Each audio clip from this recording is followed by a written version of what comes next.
Okay. Let me first thank you, Register Dr. Mishra and Dr. Maiti, for kind introduction and giving me also opportunity to present some of my thoughts to the students and distinguished participants. Um, can I have access to share my slides? Yes, sir. Sure. Just a minute. Make you that admin then. Yeah.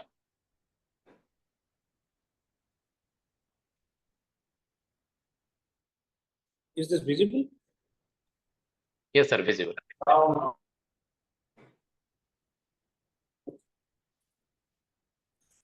Okay, so I can see both the undergraduate students and the postgraduate student as well as the scholars or the established scholars have been attending. So the audience are mixed. I'll try to present some of the issues, but since most of you have minimum background on economics, so I try to take you deeper of the problem of particularly related to the climate change. But feel free to raise any questions in between if you have. But I will try to give my initial thoughts, maybe 40, 45, 40 minutes maximum. After that, I'll open up for your questions and then I try to respond as much as possible. Okay. Now, the things I'm going to say from the perspective of the growth, now entire world economy has been actually slowing, growth of entire world economy have been slowed down.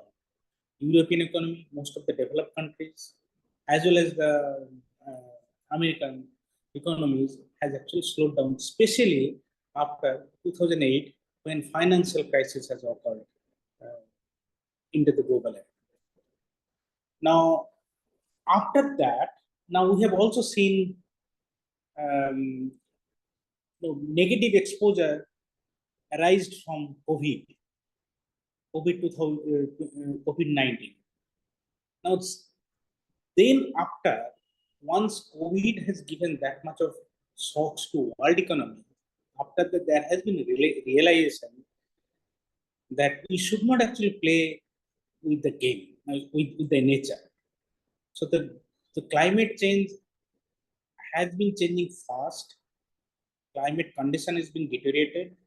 Most of you are experiencing, specifically those who are living in Delhi this time, we have seen temperatures have gone up beyond 50 degrees.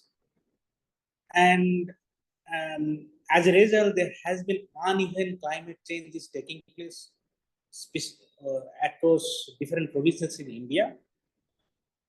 Now, being an economist, of course, the climate change is issue of a scientist. Those who work on geology, geography, and other, they have been working on how climate change is occurring and going to be seen in next couple of decades from now. They've already focused. Now, while the climate change has been focused, this may be further deteriorated. Now, being an economist, we need to understand what could be the consequences out of that. Now, the presentation is being based on two of my recent work that I have done with one of my students. One of that already been published, another is in the publication process. I'll try to expose you that what could be the economic consequences in terms of growth for Indian economy and how the growth, particularly across different provinces, may also vary even if the climatic exposures are similar to all the states. So I would like to show at least the negative consequences of climate change. And at the end, now when you also say there has been negative consequences, but at the same time we need to also see then how best we can come up from the shocks, negative impact. We need to play with that. Specifically, when we are aiming to grow at a higher rate, at least 7 to 8% rate, so that we can reach to the Viksit Bharat in another 2.5 decades from now onwards, so that we can achieve the high income level in 1.5 decades. Okay. Now, all of you know the government is definitely have been trying level base to increase and sustain our growth rate, and at least we have been claiming that India can definitely potentially grow at 7 to 8% rate, and if economy can grow at 7 to 8% rate, then we can definitely reach the high income level. Now, right now, those who know, let me also remind you that the per capita income of Indian economy now roughly around $2,300. Now, if you want to achieve high income level, then our income has to be around $12,695, now, which is lot. But still, if we can grow our economy 7 to 8% rate, if we just do the arithmetic calculations, we will be able to reach at that level in terms of per capita. But the question is now, to achieve that much of level is not easy. Looking at the conventional macro policies and the conventional growth model, I think we may not be able to reach that level. Specifically, when the climate change is deteriorating fast, and we need to definitely encounter the negative effect of the climate change, then only we'll be able to achieve that. Okay. Let's try to understand how the climate change is going to make an impact on the Indian economy. So first couple of slides would be based on overall impact of the climate change on the developing economy or the emerging economy as a whole. And then next phase of discussion would be based on Indian state and Indian economy. Why we are doing that? Emerging economy as a whole are trying to go fast, because most of the emerging economy has different development challenges. When we need to address the negative effect of the climate change, at the same time, we have different challenges. Let's say we have roughly 10 to 11% people below poverty line. Our employment hasn't grown much. Informal sector is extremely high.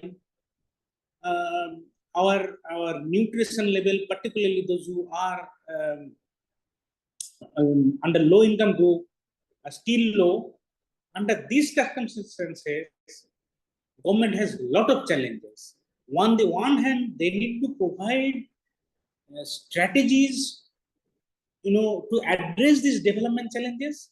At the same time, they need to also look at to address the negative consequences of the climate change. So that's the reason, what extent the climate change is going to make an impact on the emerging countries as a whole.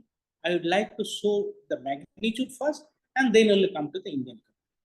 Now we have seen, this is known to everyone, the surface temperature has been rising fast globally. As a result, carbon emission is rising, and that rise in carbon emissions making difficult our life and livelihood. Now, most of the developing economy, as I did mention, that since they have a lot of development challenges, sometimes they also ignore climate change issues. I am going to claim here in first part of my lecture that if you are ignoring the negative consequences of the climate change and don't adopt any strategy to mitigate the climate change, then we cannot actually sustain our economic growth.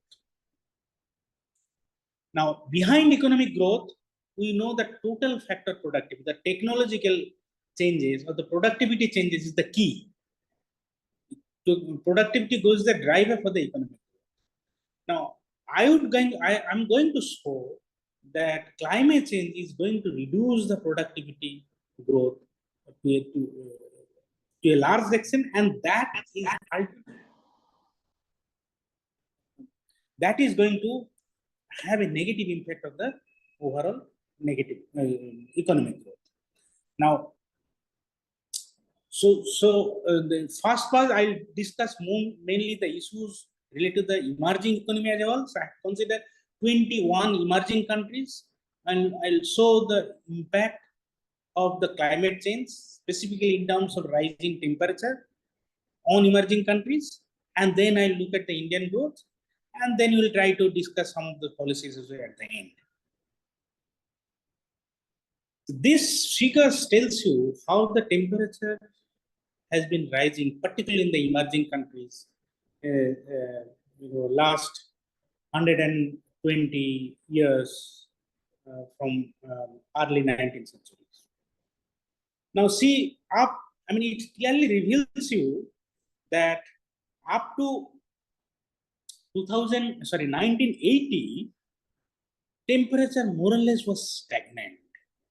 Now, from 1980 onwards, temperature has been shooting off.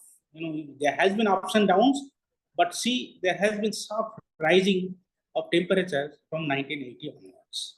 So that clearly tells you that specifically for the emerging countries, the temperature is rising fast during last 3.5 decades. Now, as a result, what is happening? Now, this gives you the total factor productivity. At least those who are students of economics would also understand what do you mean by total factor productivity. Total factor productivity captures the technological productivity of an economy as a whole, and that is the key determinant for the driver of the economic growth. Now, see, from early 1950s onwards till last decade, the total factor productivity that has been taken from Indian State World Bank data, showing that the total factor productivity growth has actually been slowing down in recent years. Although there have been ups and downs, but there has been a tendency to slow down of the total factor productivity. So the productivity has been declining in the emerging country.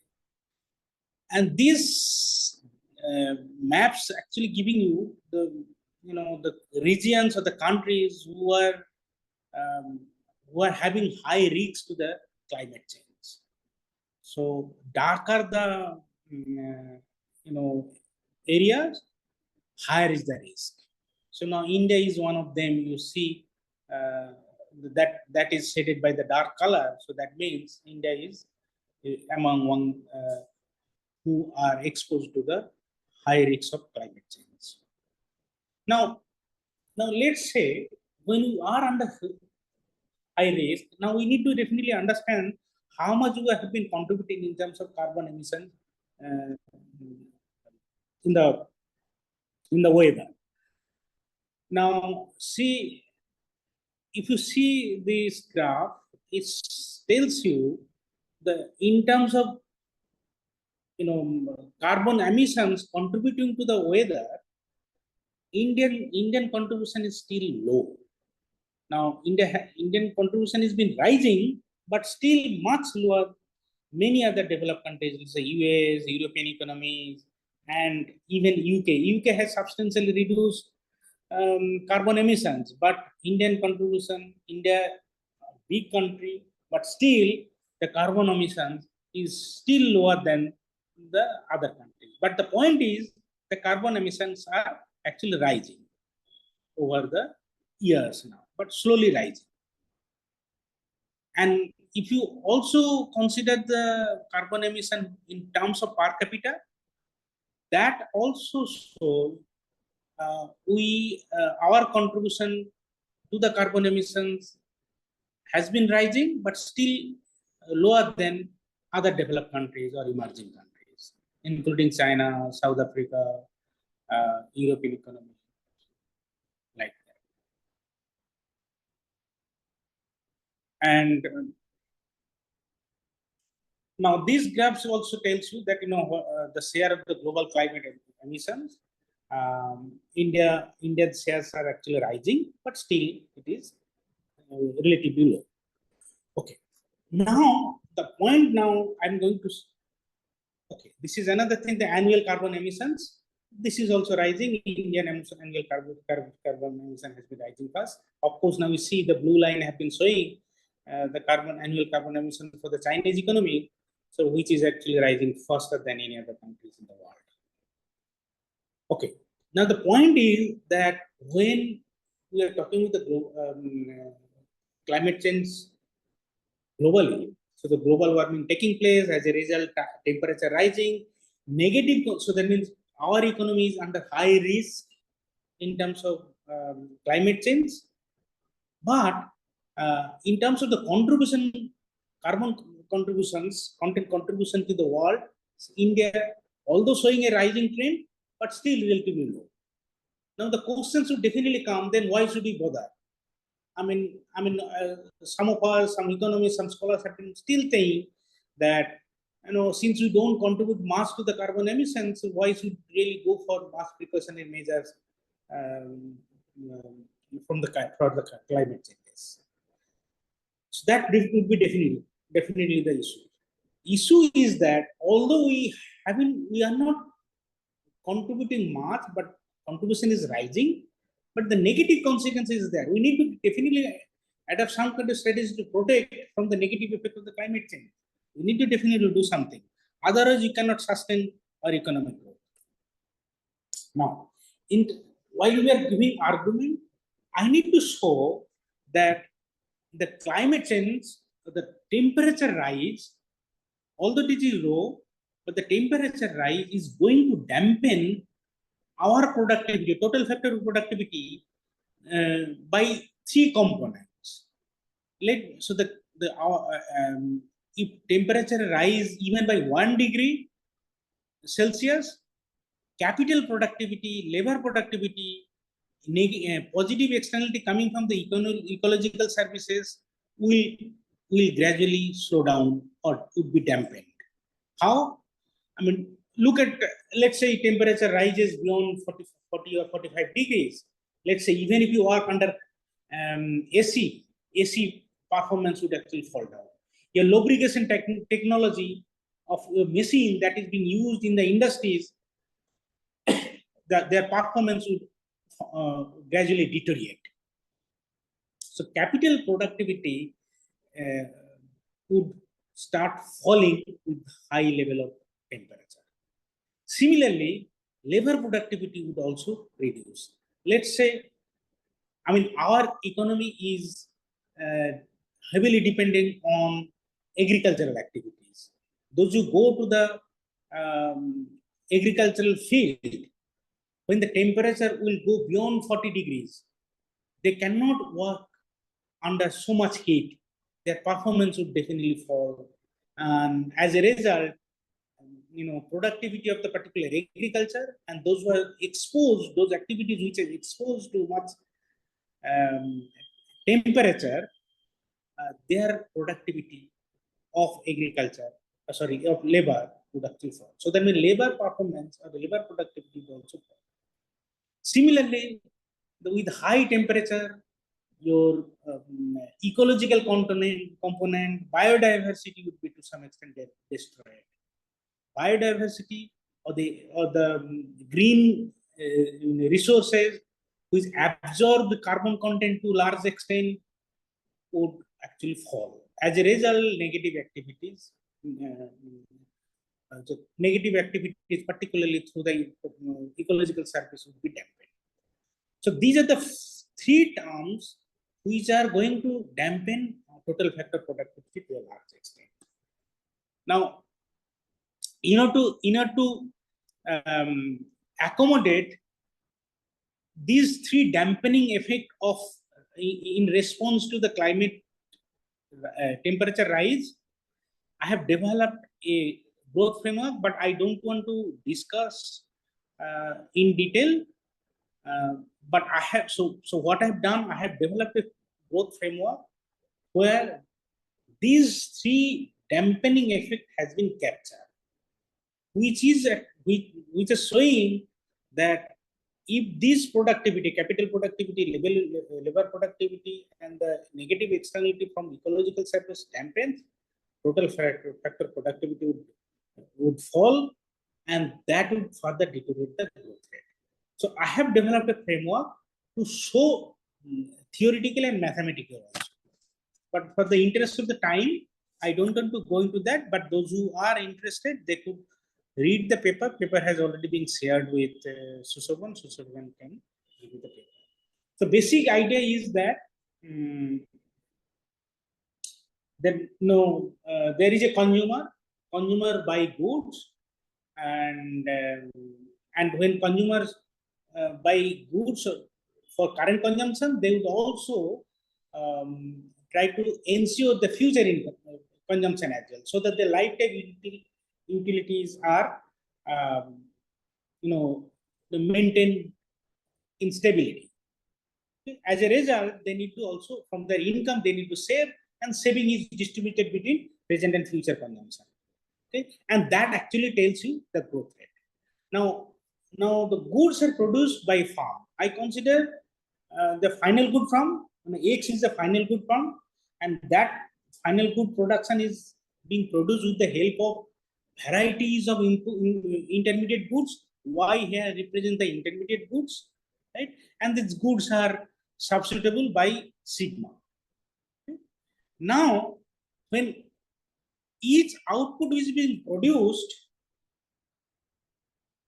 now E represent here is the level of emission. So let's say when overall final good is produced, all the final good is produced with the help of intermediate goods. Intermediate goods are combined in final goods, and that higher the level of final good, higher is the level of emissions. So theta is the value of emission elasticity of the global productions. Now these emissions raises the temperature. T represents here temperature.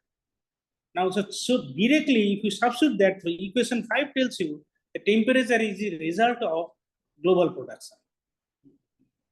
Okay. Now each variety, actually y is produced with the help of capital labor. Now see, equation 6 tells you in the production functions AT, which capture the ecological services. Now AT is it captures the capital productivity. AL captures the labor productivity. Now all those productivity depends on the T. T is the temperature.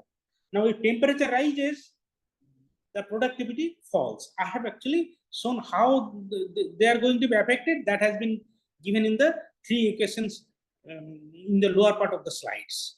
So now when you substitute that in the production function and ultimately find productivity growth, C. So this gives you the equation, 8 gives you the total factor productivity. Now D here, D is the damage. Now when temperature rises, how much damage is going to be taking place for the capital productivity, ecological service, and labor productivity, that has been captured by the D. D here and sigma, capital sigma here. Now if sigma is 0, let's say, then the total factor is supposed to be B. B is the standard total productivity, which cannot be falling. Now because of the sigma, which is positive, and D, now this total factor productivity is relatively lower than others. I have shown it here.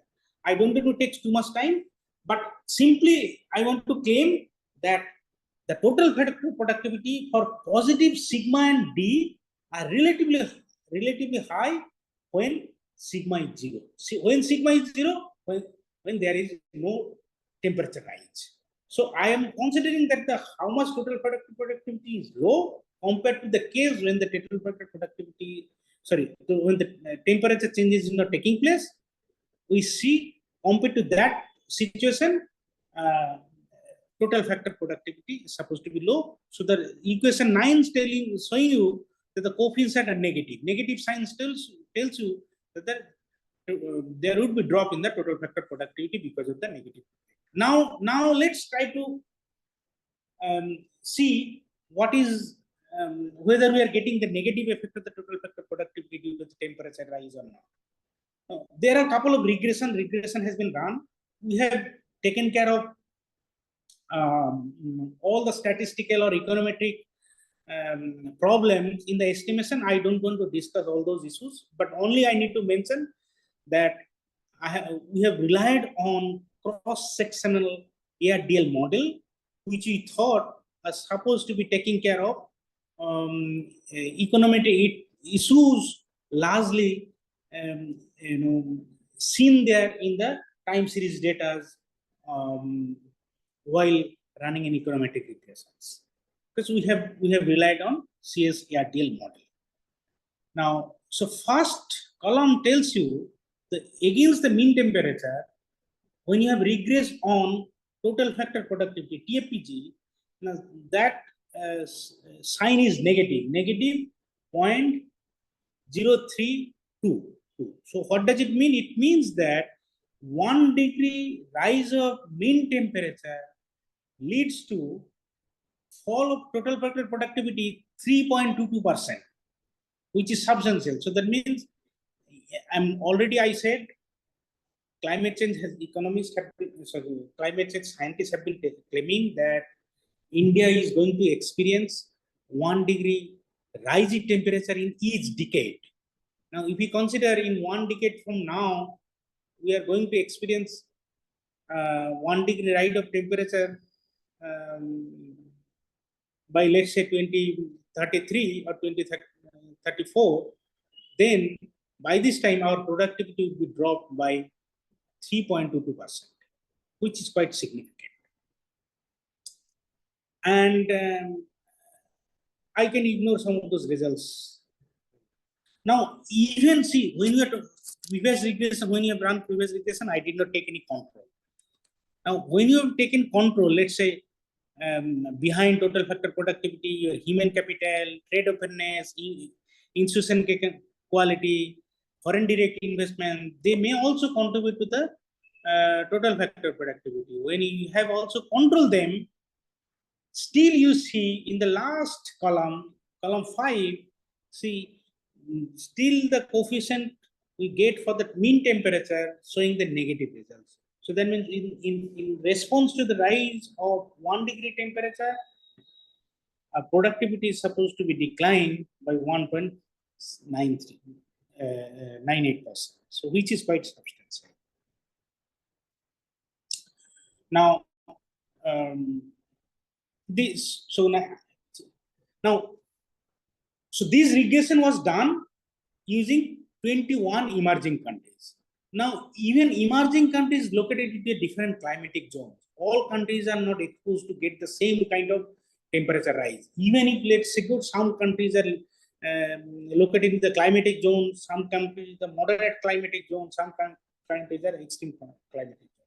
Now, when you have divided them into 3 climatic zones, let's say first column is showing the results for the cold zone, and second column showing the moderately hot zone, and third column is showing the results for highly hot countries among the emerging economies.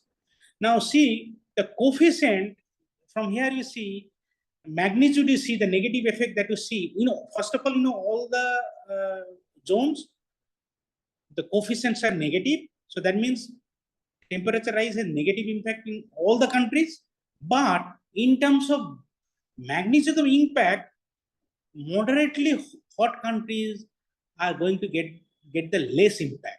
So their coefficient is relatively low. So that means their impact is supposed to be relatively moderate.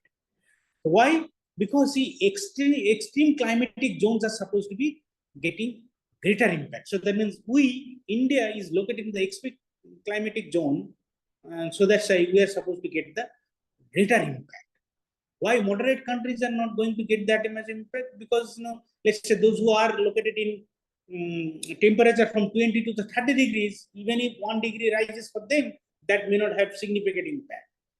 But those who are also located to the cold country zone. So that means if 1 degree temperature rises, that is going to melt their snow. So that means they are going to get the snowfall, other related other climatic negative shocks are going to be exposed to them. So they are also going to get the severe negative impact from the climate change.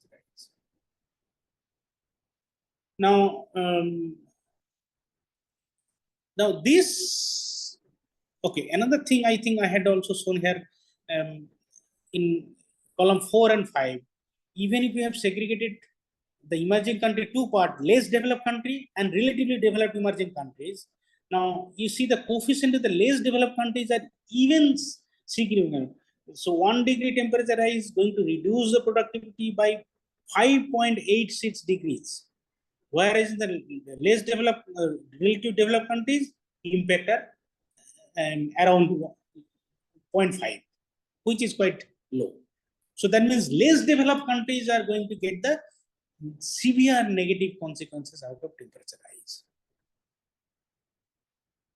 Now I said that the total factor productivity is supposed to be rooted through lowering labor productivity, capital productivity, and ecological service. In order to show that all those sources are supposed to be get dampened, in order to show first column showing the labor productivity, so the coefficient is negative. Now second column shows the capital productivity, coefficient for the temperature, mean temperature is also negative. Now, there are other kind of labor productivity has been taken in the third column, so that also shows you the negative consequences.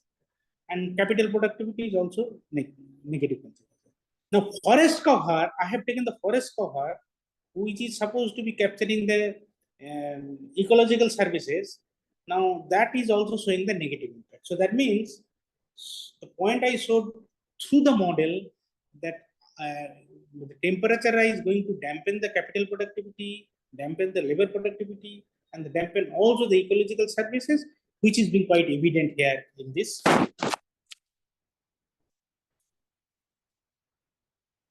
Okay, now if you look at which sector are supposed to be having greater impact. Now this tells you I have run the regression for manufacturing sector as a whole, agriculture sector as a whole, and we have also taken the natural resources, agricultural productivity in terms of cereal yield. Now see manufacturing activities, agricultural activities, all are going to get the negative consequences. Now natural cereal productivity is also supposed to be negatively affected. Okay, so that means agricultural productivity is supposed to be dampened. Okay, so that means in emerging country, what we have found so far, we have found that temperature rise is going to reduce the capital productivity, labor productivity, and ecological services. And then you have also found that the less developed countries are supposed to be worse affected.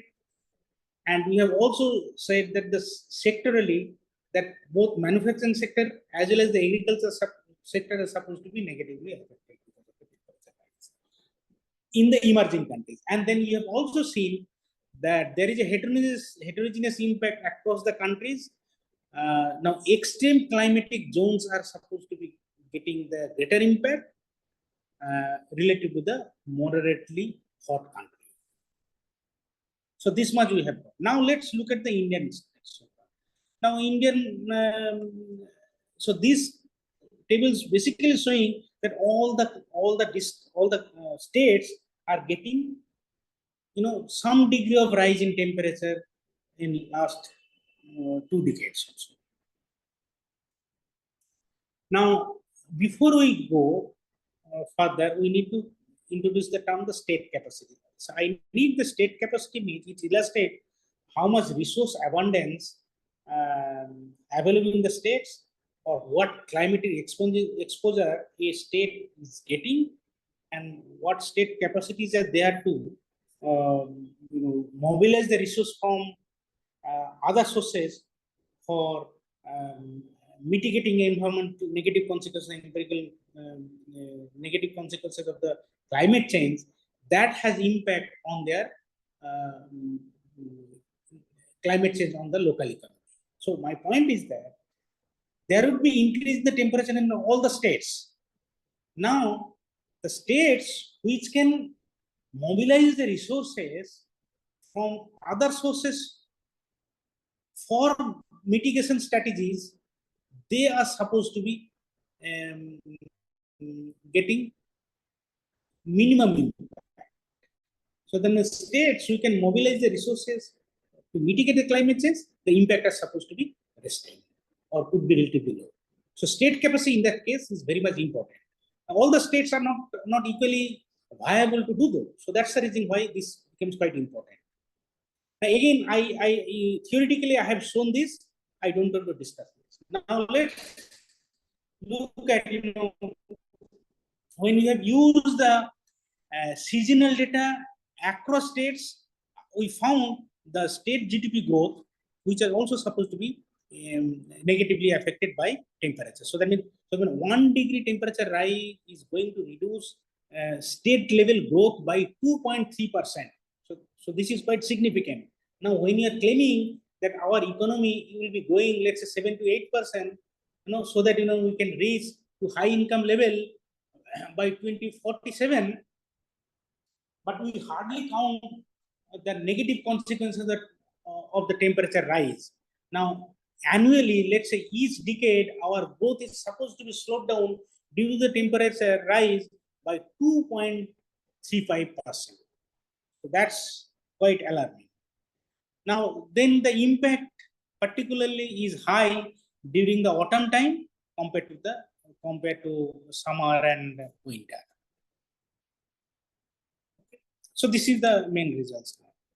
Now, okay. So that also show you that how across seasons impact of the temperature would vary. So it clearly also tell you that during the winter the negative impact is relatively high compared to the other seasons. Okay. Now this is quite crucial. Now we know that climate change is not new issue. At least last 3 to 4 decades, many countries, basically from the developed countries, the issues has been raised, and there has been number of international stakeholders who are campaigning to adopt some strategies so that the temperature rise could be reduced or restrained. Now, even in India, some measure has been also taken in the past. Okay. Now, of course, one would be interested to see whether so far whatever measure has been taken to reduce the climate change impact has been effective or not. Now, to do that, now when we have run the regression, we have brought 1 year and then run the regression. Then we kept on dropping 1 year one by one and got the regression, and then got the coefficient. That coefficient has been plotted. This coefficient tells you, see the blue line is staying there minus around 3 point something, almost stable from early 1980s to 1990. Of course, I cannot get the coefficient for the recent year because I need some information for the recent year to run a meaningful coefficient. So at least from initial period from 80 to the 1990, whatever measures that have been adapted to address the climate change in bringing some kind of policies were not effective that time. So this tells you that the adoption strategies hasn't been effective in India up to 1990. Now, this also tells you that again for in India, labor productivity, forest cover area has been has a negative impact in respect of the climate change rise. Labor productivity in the second column, third column capital productivity, and the power consumption has actually power generation will also be having negative impact in response to climate change rise. Okay, so similarly, the way we have seen for the emerging country whole, we have also run the regression for the states as a whole, negative consequences on the ecology, as well as the labor productivity and the capital productivities are still valid and quite prominent in Indian case as well. Now, if we also run the regression for the sectors, mining, agriculture, manufacturing, construction, electricity, hotel, now you see the impact on the agriculture sector is relatively high. So that 1 degree rise of the temperature is going to reduce the agricultural activities by 4.9%, which is relatively high. Whereas your manufacturing activity is going to get the negative impact by 2.19%. So that means agriculture is supposed to be negative impact of the agriculture sector is almost double up than manufacturing sectors. Okay. Now see, there are other consequences as well. Let's say some of the states, we know that our remittance, let's say those who also do migrate from rural to urban area and go for work, let's say there has been interstate migration, let's say from poorer states, let's say from Odisha, Bihar, Bengal, they come from the northern state or the western states for the work, they get remittances. The remittance should also fall because the productivity in the western state where they are also working would actually fall. As a result, the return to the in terms of remittance would also fall. And we have also run the regression for, each state has different capacity in terms of their fiscal resource mobilizations. Some states are relatively in a good position for mobilizing resource. Their financial, that deficit financing is an issue. Most of the states are on debt. Relatively developed country, they are not, their debt level are relatively low compared to the low income states. So now we also have found the state who are have low fiscal sustainability. So that means their growth level is relatively low. They are least affected than others. Now, this tells you on interesting things. Now, this is called RCP scenario. RCP scenario means, there is a University of East Anglia. They usually compile all the meteorological parameter, compile from all the states, all the countries, and they compile an index, which is called the RCP scenario. RCP scenario means that now, if meteorological condition deteriorates, then climate change, temperature rise would be even faster. Now, most of the countries are also adapting some kind of measures against the climate change so that the climate change can be protected. So that's why temperature rise can actually fall back to the previous level. And we know there has been agreement, at least internationally, that all the countries should try and make an attempt to reduce the carbon emission so that our temperature can come back to the level what we have seen in early 19th century. Okay, and to do that, they will definitely reduce the carbon emissions. And if carbon emission is limited, the meteorological parameters would actually be improved. Then temperature rise would be restrained. Now, these are the scenarios, different scenarios, which tells you that what kind of meteorological parameter will be seen from today to the end of this century. Now, RCP 8.5, which tells you the business as usual. So let's say whatever climatic conditions we seen today, that will prevail up to the end of the scenario. Then orange line showing that there would be almost, the 4 degree temperature rise by end of this century.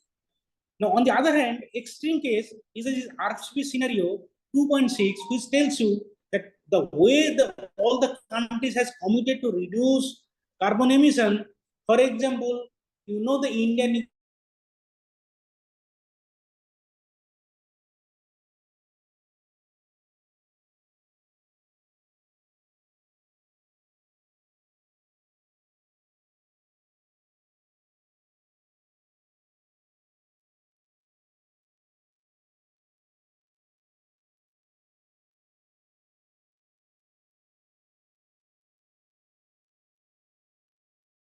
Sir, I think your voice is not coming. I think.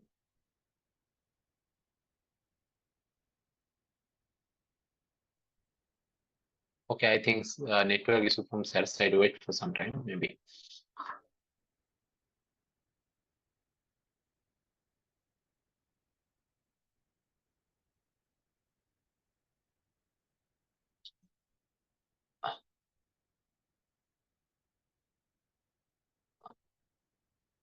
Sir, you are not audible and visible as well. Yes.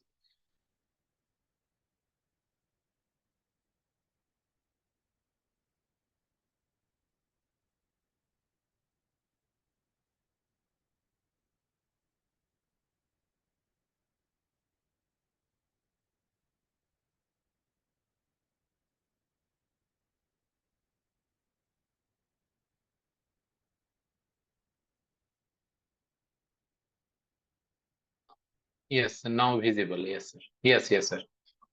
Yeah. Unmute yourself, sir. Yes.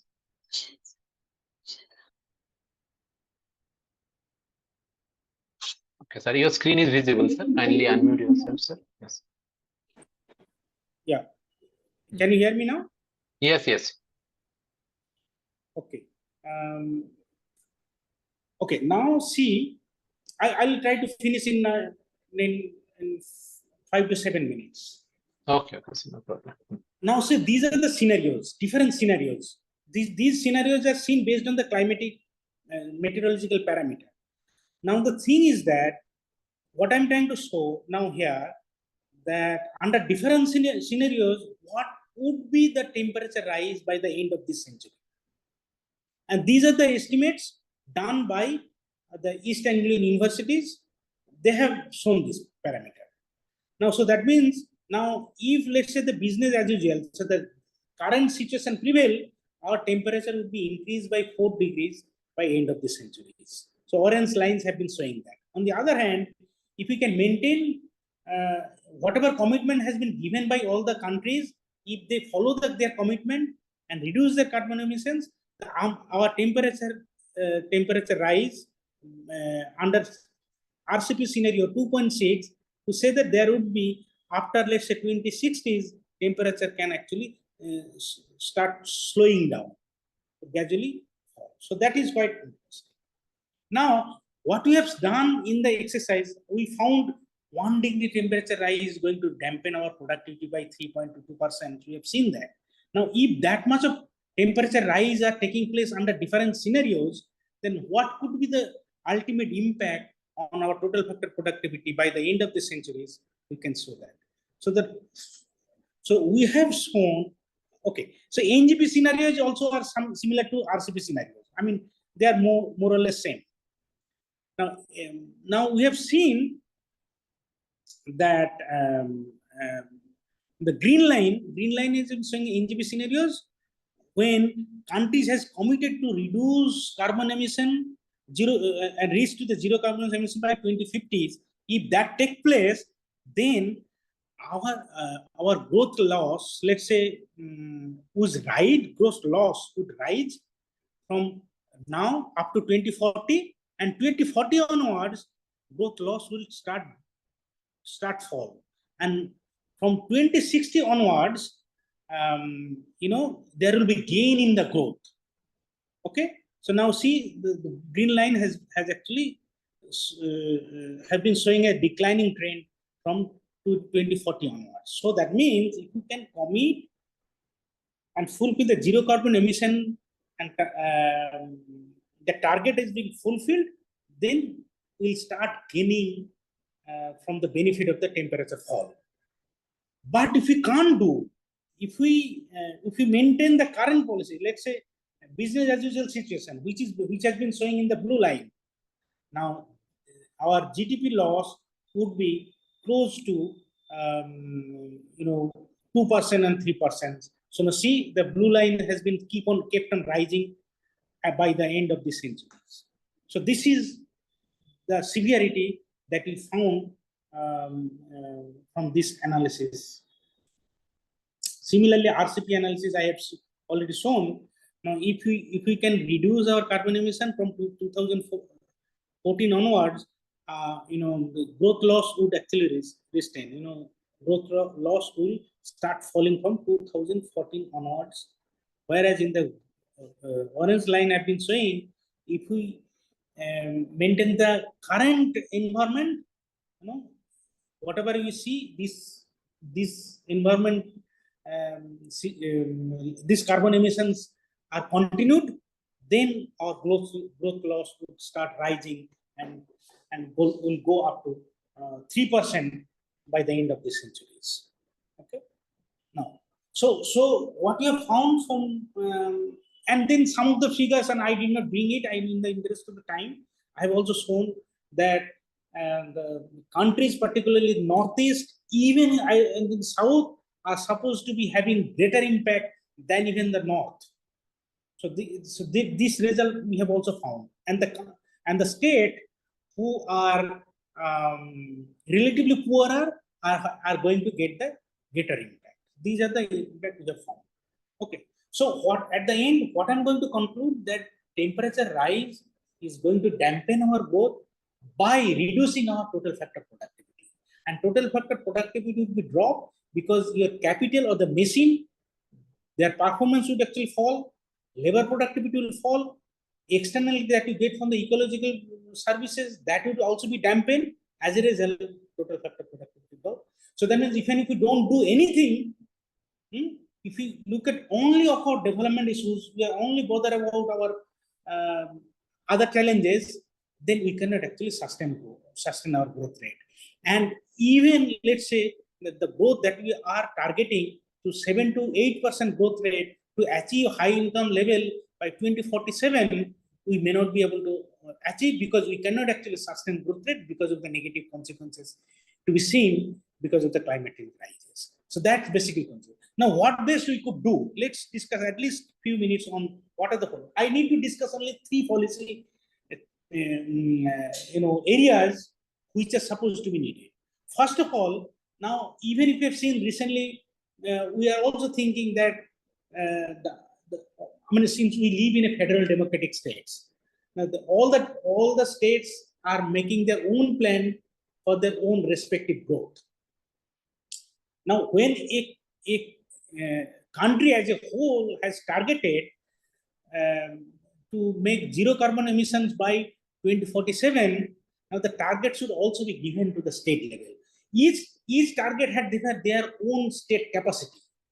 How much resource they could actually generate to reduce their carbon emissions, because see, local impact could only be reduced if forest coverage is being increased or environmental resource or ecological resources are being enhanced. Now, in order to do so, each state is supposed to mobilize some resource for their green growth. Now, in a federal democratic state, now it is very much important that some country, let's say in the West, let's say Gujarat, Rajasthan, they have been growing, they are more industrially developed countries, developed states. There are states, like particularly Northeast and Eastern states, they are not industrially developed. They are agricultural based states.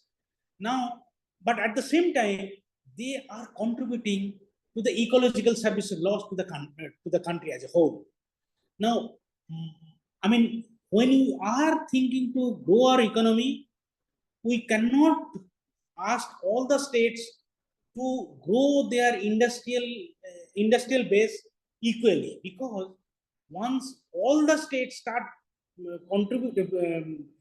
making policies to increase the manufacturing sector, that will destroy our ecological basis. There are states who are ecologically abundant, there are states who are industrially developed.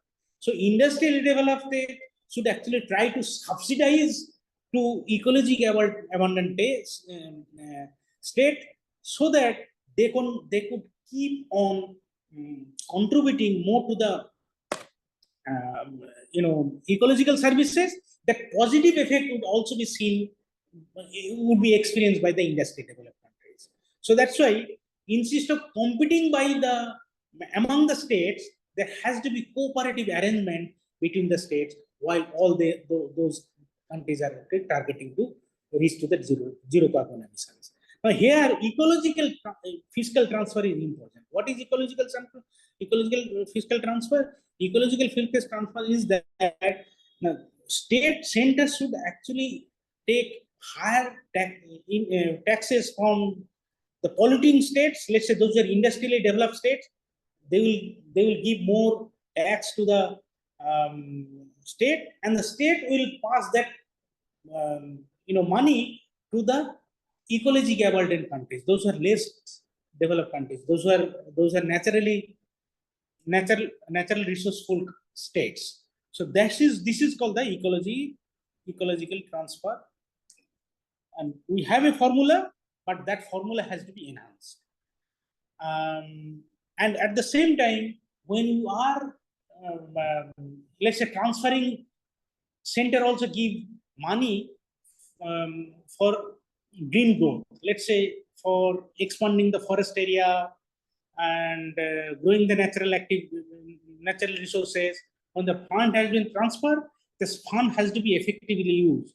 Most of the cases, what we do now, we have different challenges politically. We try to use for subsidies, and instead of doing that, I think it is better to use them effectively for the growth of forest areas, ecological services. Then only positive effect would be seen. Otherwise, even if we consider ecological fiscal transfer, if transfer is not effectively used, I think we may not be getting the positive effect out of that. Now, there is also interesting studies that has come up recently in one of the scholars in US, showing that now we know that for industrially developed, or for the development, you need road, right? Government is also focusing much on the road formation. Road is very much needed. If remote places are connected by road, I think they will be also getting the market. The remote areas would also supposed to be getting the positive exposure of the road. Now the thing is that when some of the remote states are also surrounded by the forest areas and with the natural resources. Now, in many cases, when you are building road destroy the natural resources around these areas. Now, study has shown, as long as you are building the road, pavement, small road, pavement, there should not be any problem. The moment you build high road, then that can also destroy the natural resources within the surrounding areas. So that means when you are building road, what type of road would be built, that should also be carefully considered. This is one set of problems. Second set of policies is that related to the, I said that the agriculture is supposed to be getting worse impact. Now we need to definitely protect the agriculture. How best alternatives? Of course, we cannot reduce the temperature. Even if we reduce carbon emissions, all of a sudden we cannot actually get the positive effect of the temperature. Why? Because temperature rising globally. Because now, but still you need to protect agriculture. How best you can protect agriculture? Now, of course, agricultural productivity has to increase. Now, in order to do that, now since when the temperature rises, workers cannot go to the field, we need to find a way to get the less exposure of the workers to the heating. Now, as a result, agricultural activity has to be shifted towards the evening time or night time. Many areas, even in the US, where the temperature is high, their agriculture field is being provided by solar light, so that farmer can actually work even in the evening or night. if you allow them to work, so that means when you are building infrastructures, you can actually provide the solar light in the agricultural field, so that the worker could actually work in the evening or even in the night. In the night, when the temperature is cool, then they could actually work effectively, productivity would actually rise, and agricultural production would actually retain agricultural production. So that means that end facility has to be also done. At the same time, of course, we know that one of the perennial problems for agricultural economies, for our economy, for the agriculture product, is that we don't have proper market. Now, when we are negotiating the foreign economies, for the trade, now one of the negotiations should be definitely to build the logistic, agricultural trade logistics. Now, if logistic is to be built, let's say farmer who can directly sell the product through the digital network, and we have really good logistic to dispose our product to abroad, then I think the market price, agricultural price would be more, and then farmer would be also be interested to spend more money on the green innovations. They spend more money on the solar technologies and those kind of things. And third set of policy, which is the last one. We know that what are the main problem for the environmental concerns? Let's say when a farm, let's say a manufacturing or industry is producing a good, of course they will emit something, which in our literature we call this is negative externalities. Now, so this is not causing any damage for the producer, but it is actually damaging the consumer, the society as a whole. Now, this negative externality is not being captured when the price is being fallen, and then producer doesn't care about that. Now, so that means environmentally challenging sectors like, let's say, ONGC or let's say cement, some of those sectors which are environmentally challenging are largely run by the private sectors. I think when we think that the privatization is being taking place, I think it is very much important to really see some of the core sectors which are definitely challenging in terms of environment. Government should actually take some ownership, at least in private partner ownership, so that they could encourage them to adopt green technology, so the pollution could be restrained. Only a farm and producer, private producer cannot do that. Private partner mode can restrain or can help to encourage green technology, adoption of the green technology, that can actually reduce them.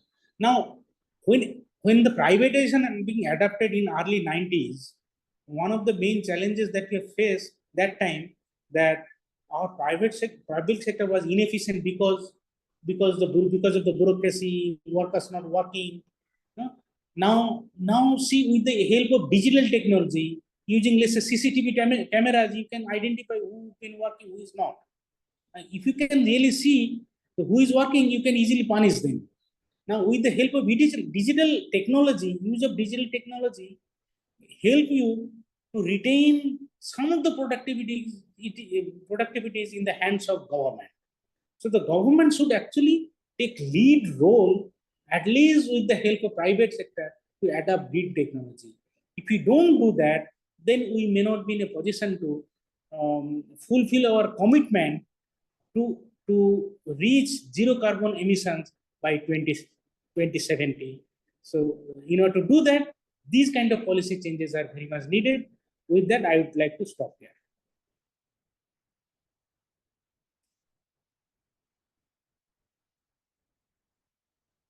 Sushovan, you can go ahead now. Yeah, fine. Yeah, so already said.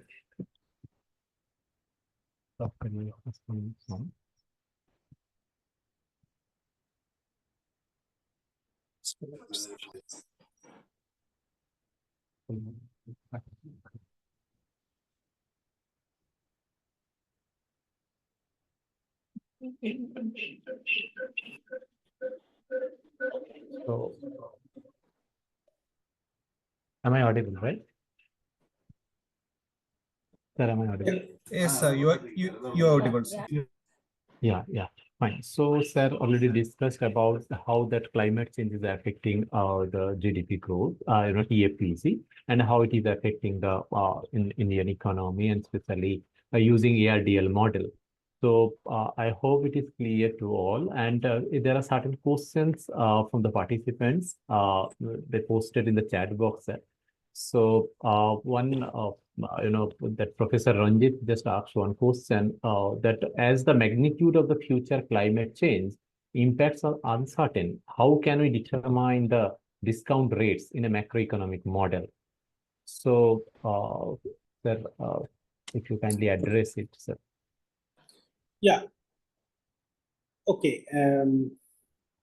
See, uncertainty is there definitely, but uncertainty is also part of the result of climate change. Now, when we are saying, let's say, recently we have seen, landsliding in the Himalayas belt, right? Now, we haven't seen, our parents did not see those kind of slidings frequently taking place in Indian economy. Now these kind of erratic climatic behavior is also a result of climate change. This uncertainty, has is also negative consequences of the climate change like this. This is one. Second thing is that even if uncertainty is taking place, let's say erratic temperature will be taking place, on average, the mean temperature is still rising.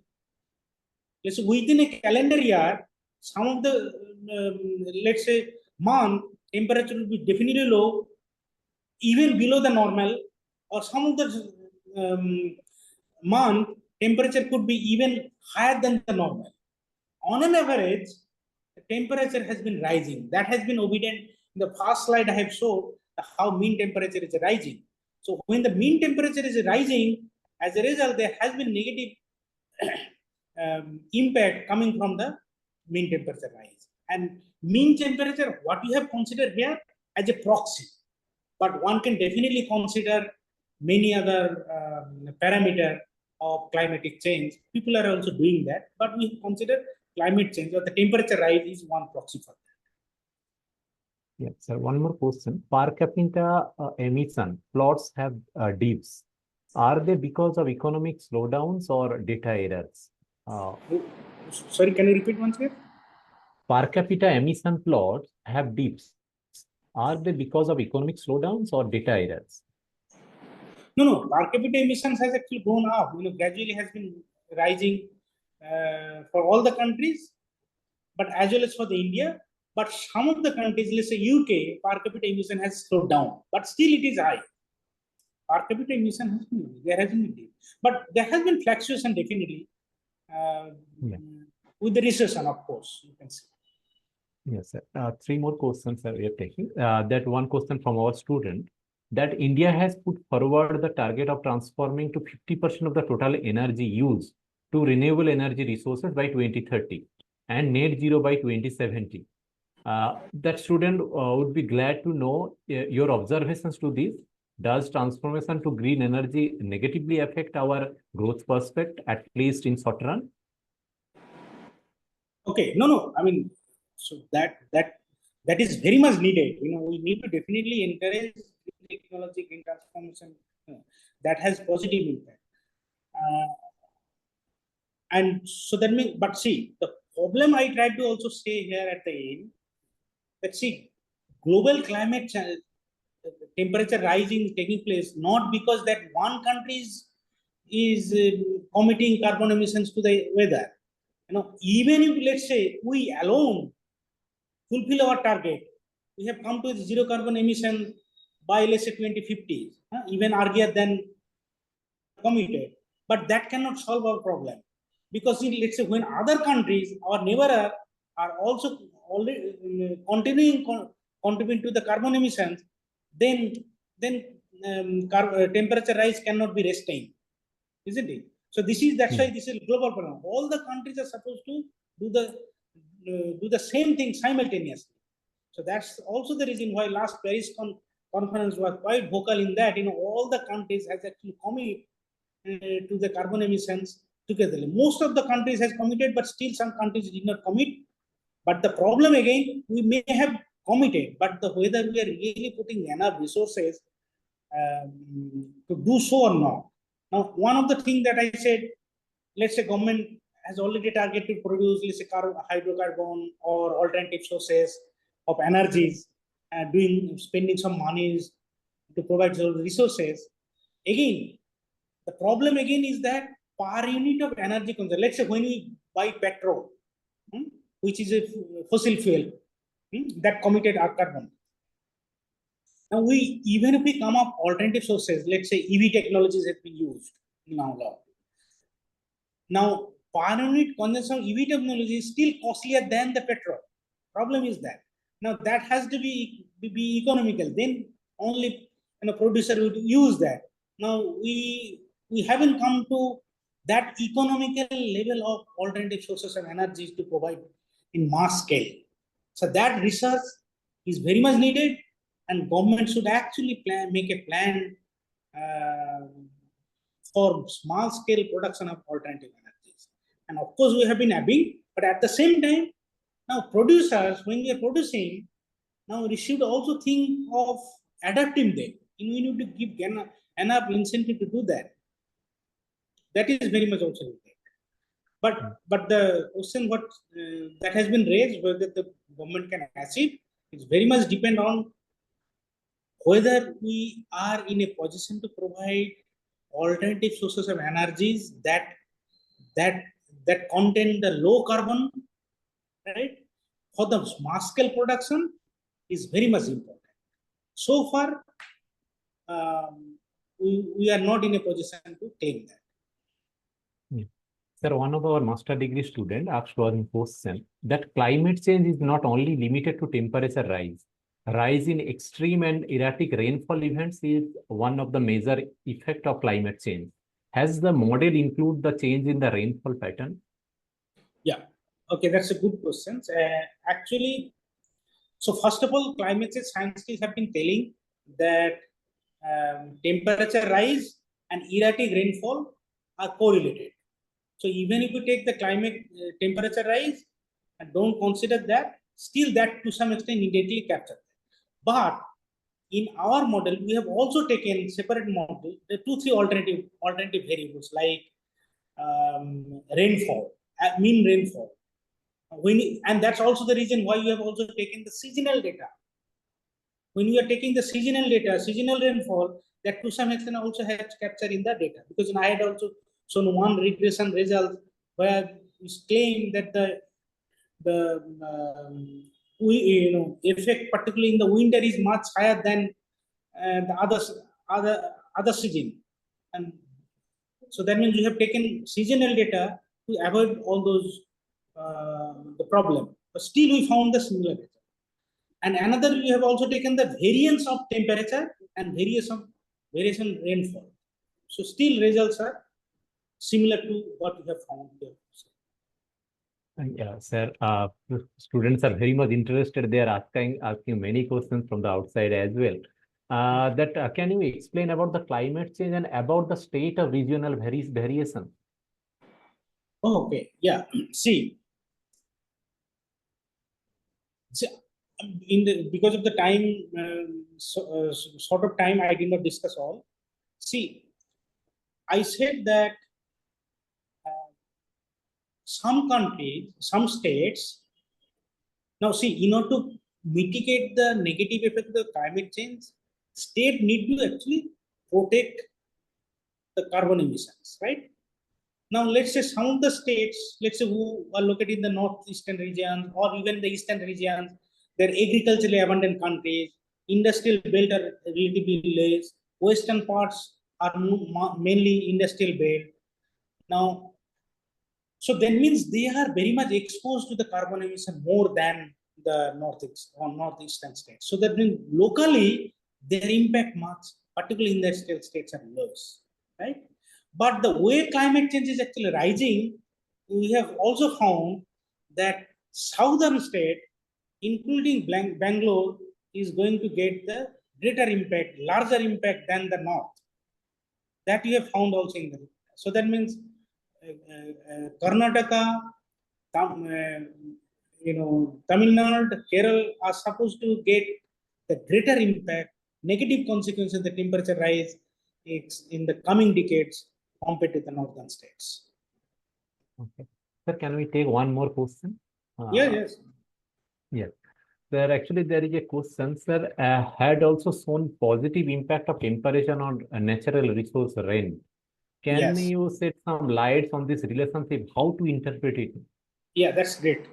No, I think I haven't discussed this. See, when rain from the natural resources rise, now take the argument that any circumstance when the prices are rise means there's a scarcity. When let's say if you see the rent of a house is rise in a metro city, rises when there is a scarcity for the houses, isn't it? Similarly, natural resource rain from the natural resources are right when there is a scarcity of the natural resources. The forest, there is a price of wood or the rent from the forest resources would be rise when the forest belt are shrinking. So that indirectly, when the natural rent are rising means natural resources are falling. It gives you the opposite relation. So that is a one proxy to show that if natural rent, the rent are rising, that means resources are shrinking. Yeah, fine, sir. Sir, how emerging economies come together effectively to combat negative economic impact of climate change? Yeah, that's a $1 million question. I don't know. But see, so far last, I would say 3 or 4 decades, many environmental conference has been taking place. Copenhagen conferences was almost nothing. Now, at least in the Paris conferences, some agreement has been taken place. Now, at least one agreement has come to has been agreed that each country, we know that let's say if you want to bring our temperature, global temperature back to the early 19th century level, then if we just calculate that how much carbon emissions should be reduced, if you can do that, then we can also project that gradually how you can reduce carbon emission consumption at the country level. Now each countries are now contributing some carbon emission. Now if you can come to an agreement that each country will get a quota to carbon emit each year, and then if you have to produce within that limit, right? So either go for the alternative technologies or you reduce the production. So carbon quota became an issue. So that means each country will be given some carbon quota. So this is one way that one agreement has been come among the stakeholder that carbon. Let's say the problem again is that some of the countries, let's say, who are the big emitter of carbon emissions in the world, let's say China, European economies, US, some of them are not fully agreeing. Let's say when you are giving carbon quota to China, China is one of the greatest manufacturers in the world, and they see that their production would be reduced to a large extent. Their economy would be losing a lot. So then in that case, there has been fight going on between the countries that how the carbon quota would be distributed among all. But still, I think the hope is that countries are to some extent coming to an agreement that the carbon quota has to be followed. If you want to really gradually reduce the carbon emission by end of this century, this is the only way to go ahead. Okay. So we can already understand because sir, it's a emerging issue and important. That's why the chat box also is showing the same thing. Personally, also I have some questions, but anyway, who are having any questions, kindly you can contact through sir, mail. You can send mails to if want. I think sir, if you permit us to communicate for you further through mails. So yeah, I mean, you collect the question, send it to me. I can respond to directly you. Yeah, sure, sir. Yeah, yes, sir. One participant from outside, know that he say more informative and enriching, excellent, crystal clear session, sir. So thank you. I'm requesting Jennifer madam to deliver the vote of thanks. I think that's yeah.